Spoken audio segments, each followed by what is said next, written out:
Late good evening, friends.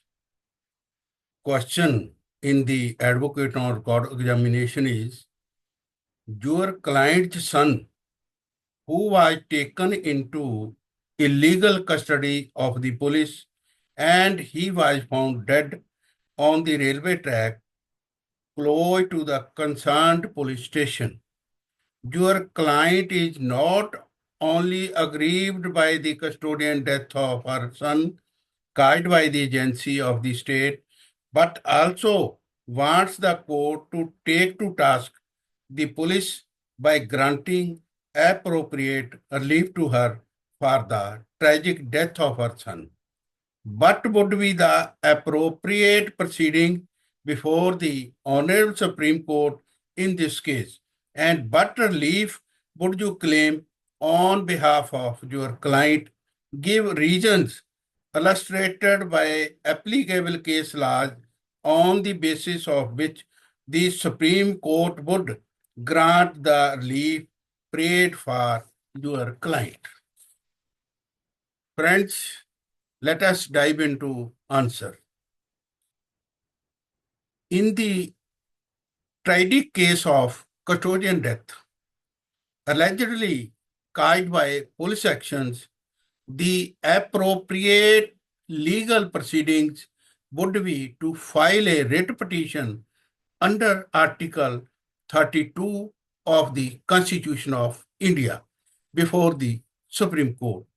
This provision allows individuals to directly approach the Supreme Court for enforcement of fundamental rights, including the right to life under Article 21.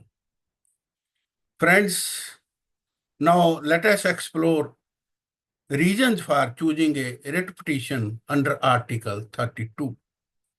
Firstly, it is violation of fundamental rights. The custodian death is a gross violation of the fundamental right to life and personal liberty granted under Article 21. Illegal custody and the subsequent death indicate abuse of power by state agencies. Why direct approach to the Supreme Court? Given the severity of the matter and alleged involvement of state actors, the Supreme Court's intervention is necessary to ensure accountability and justice. A writ petition provides a remedy for immediate judicial review. There is scope for comprehensive relief under this writ, Article 32. The Supreme Court, using its writ jurisdiction, can order investigations, compensation, and systematic reforms to prevent similar incidents. Now, friends, what relief to be claimed? Firstly, I would claim for my client independent investigation.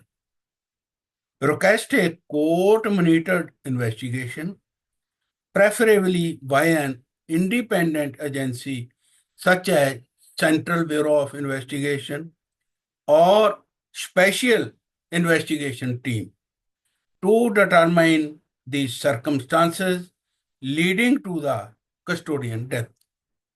Ensure the investigation is impartial and free from interference by local police.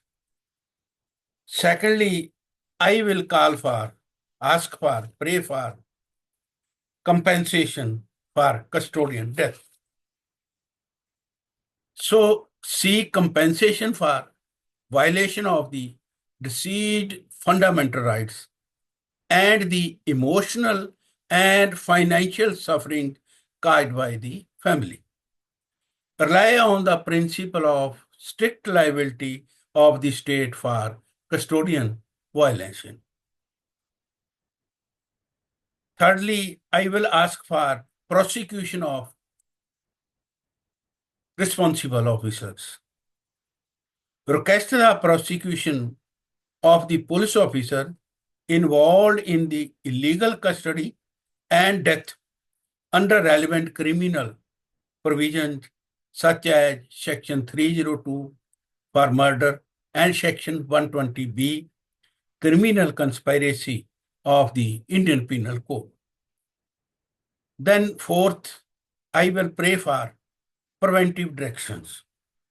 So pray for systematic reforms, including mandatory installation of CCTV cameras in police stations, strict adherence to guidelines laid down in D.K. Basu versus State of West Bengal, that is of 1997, regarding arrests and custodian safeguard and regular training for police personnel also.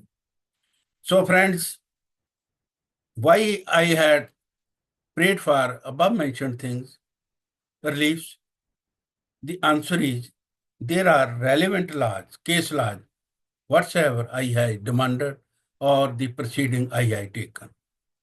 First is D.K. Basu versus State of West Bengal, 1997.